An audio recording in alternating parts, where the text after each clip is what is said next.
Hello दोस्तों, तो कैसे हैं आप लोग। वेलकम टू माय चैनल अक्की की पाठशाला। आज हम लोग त्रिकोणमिति को ध्वस्त करेंगे, जो एक मैथ्स यानी एडवांस मैथ्स में बहुत सिरदर्द सा होता है। तो वीडियो में बने रहिएगा लास्ट तक, तभी कुछ अच्छा सीखने को मिलेगा। रेलवे ग्रुप डी की परीक्षा, इसमें आपका मुकाबला ना कुछ हजार लोगों से नहीं है। जैसा कि सोर्स बताते हैं, 1 करोड़ से भी ज्यादा उम्मीदवार आपके साथ इस दौड़ में शामिल है।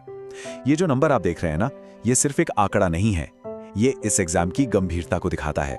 तो इतने बड़े कंपटीशन में सबसे बड़ी रुकावट क्या बनती है? सोर्स के मुताबिक वो है एडवांस मैथ। और एडवांस मैथ्स के अंदर भी एक चैप्टर त्रिकोणमिति। मतलब कईयों के लिए तो ये एक बुरे सपने जैसा है। लेकिन क्या हुआ अगर मैं कहूं कि ये पूरा का पूरा मुश्किल टॉपिक सिर्फ एक बहुत ही सिंपल सी आकृति पर टिका हुआ है। जी हाँ, ये जो दुष्ट अध्याय है ना, इसकी पूरी कहानी सिर्फ एक त्रिभुज से जुड़ी हुई है। चलिए देखते हैं कैसे। और वो आकृति है समकोण त्रिभुज। यही है त्रिकोणमिति की नींव, इसका बेस। एक ऐसा त्रिभुज जिसका एक कोना मतलब एक एंगल बिल्कुल 90 डिग्री का होता है। सच कहूं तो सब कुछ यहीं से शुरू होता है। अब देखिए, इस त्रिभुज के 3 मेन हिस्से हैं। सबसे पहले है कर्ण। इसको पहचानना सबसे आसान है। पता है क्यों? क्योंकि ये हमेशा 90 डिग्री वाले एंगल के ठीक सामने होता है। और एक बात याद रखिएगा, यह हमेशा तीनों साइड्स में सबसे लंबा होगा। अच्छा, अब यहां से बात थोड़ी और मजेदार हो जाती है। अगली 2 साइड्स की पहचान इस बात पर डिपेंड करती है कि हम देख कहां से रहे हैं। स्क्रीन पर जो ये आंख का निशान है, उसे देखिए। अगर हम इस एंगल थीटा से देख रहे हैं, तो इसके ठीक सामने वाली जो साइड है ना, वो कहलाती है लंब। और आखिर में जो तीसरी साइड बची, जो उस थीटा एंगल से सटी हुई है और जो कर्ण नहीं है, बस वो ही है आधार। तो हो गए ना 3 हिस्से, कर्ण, लंब और आधार। यही त्रिकोणमिति के बिल्डिंग ब्लॉक्स हैं। ठीक है, तो अब हम त्रिभुज के सारे पार्ट्स को समझ गए हैं।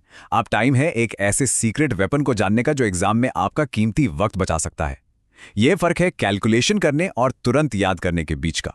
जरा सोचिए, एग्जाम हॉल में बैठे हैं, टाइम भाग रहा है और आपके सामने एक सवाल है जिसमें त्रिभुज की 2 साइड्स दी हैं और तीसरी निकालनी है। तो क्या हर बार पाइथागोरस थ्योरम का वो लंबा चौड़ा फॉर्मूला लगाना ही एक रास्ता है, या कोई तेज तरीका भी है? और ये स्लाइड बिल्कुल वही फर्क दिखा रही है। लेफ्ट साइड में है लंबा रास्ता, मतलब पूरी कैलकुलेशन करो, और राइट साइड में है स्मार्ट तरीका। अगर आपको पहले से ही पता है कि 3 और 4 के साथ हमेशा 5 ही आता है, तो जवाब 1 सेकंड में मिल गया। इसी को हम ट्रिपलेट कहते हैं। तो ये पाइथागोरन ट्रिपलेट आखिर है क्या चीज? अरे, ये बस 3 नंबर्स का एक जादुई सेट है जो हमेशा एक समकोण त्रिभुज बनाते हैं। मतलब अगर आपको ये सेट याद है, तो आपको कैलकुलेशन करने की कोई जरूरत ही नहीं है।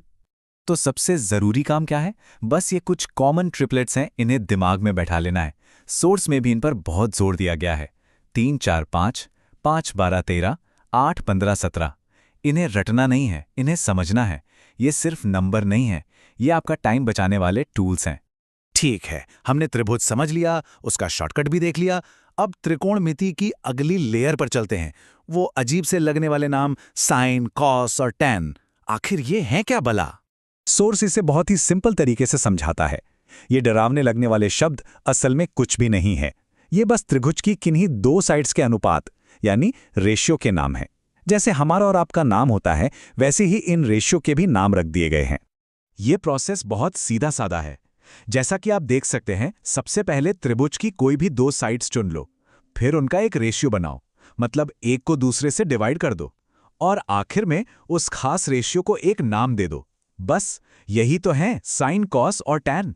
और ये रहे वो 3 सबसे बेसिक नाम। जब हम लंब को कर्ण से डिवाइड करते हैं, तो उस रेशियो को साइन थीटा कहते हैं।